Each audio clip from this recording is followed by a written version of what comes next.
Hey, what's going on, everyone? My name is D. Anthony with Evolution Traders. What we're going to do is take an overall look at the Nasdaq 100. So the bulls are still alive. A lot of people waiting for this pullback, waiting for something to happen. But what's going on right now? There's nothing really going on as far as catalyst or, as screwed up as everything is. Like, let's be honest, out there in our country, there's no real immediate threat to kind of pull the market down. Now, does that mean that every day is going to be green? Of course not. Does that mean that, we're not going to get pullbacks and we're not going to get red days? Of course not. But there's no immediate effect to kind of, get down and start making some new lows. With the exception of Tesla, my beloved Tesla has been getting absolutely obliterated each and every single day. Now, besides that, for the majority of the other, little darlings in the Nasdaq 100, everything seems to be situated in okay. So what we're looking at here is the daily time frame. Now, you can see today I've been talking over and over and over and over about this distribution. We are finally starting to get out of this distribution. The first video, if you go back a few days or even last week, the first video I talked about, distribution, I said normal distribution lasts between 3 to 5 days. And normally after, a week or sometimes 2 weeks, again, it doesn't have to be 3 to 5, but particularly speaking, if it's going to be a smaller move, 3 to 5 days, a week to a week and a half worth of trading action, you're generally going to see a move come out of that.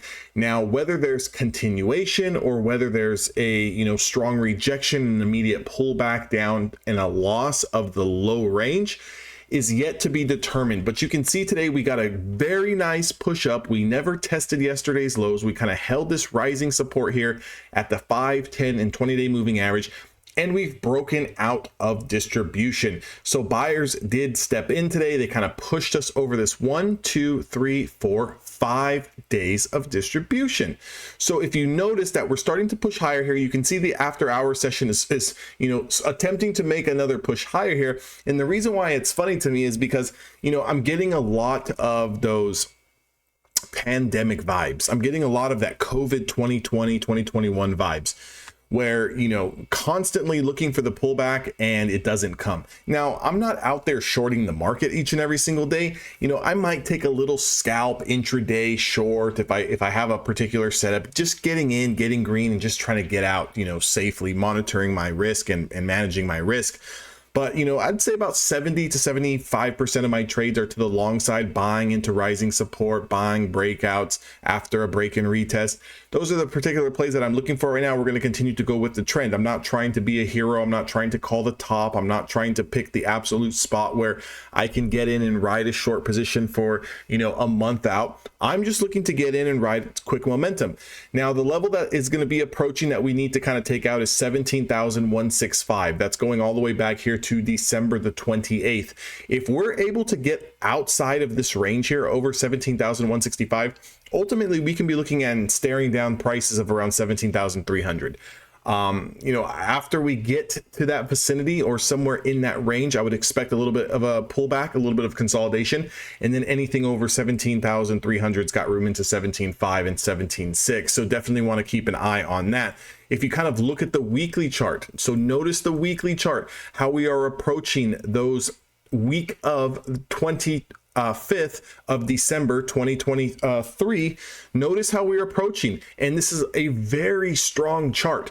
So if you were looking at this chart, this is a weekly time frame chart. If you were looking at this chart and this is a 5-minute time frame, would you say that this chart is bullish or bearish? If you were looking at a 1 hour time frame, would you say that this chart is bullish or bearish? It looks like it's getting ready to break out and put in a leg, right? Now, does that mean that something can't happen tomorrow? We, come all the way back down, close at the bottom of the range, and then confirm the 10-day moving average on a weekly time frame?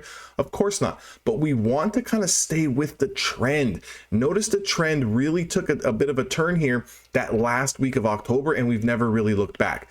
And if you want to be frank and you want to be honest, since November the 1st, we've had one red week. Take a look at the candlesticks, guys. It's not rocket science here. The majority of your trades need to be long. Again, I know it's easy to short. I know we take, the stairs up and the elevator down. When you do take those shorts intraday, it's definitely, nice to catch those moves. But the majority, right? The majority of your trades should be long, 60% at least, right? 60% of our trades should be long until the bulls show us that they've lost all momentum. Now, again, we would be waiting for a new high to be broken here. Once that new high gets put in, we would then look for a continuation pullback, and then we would look for a level of consolidation and then a continuation over the new highs.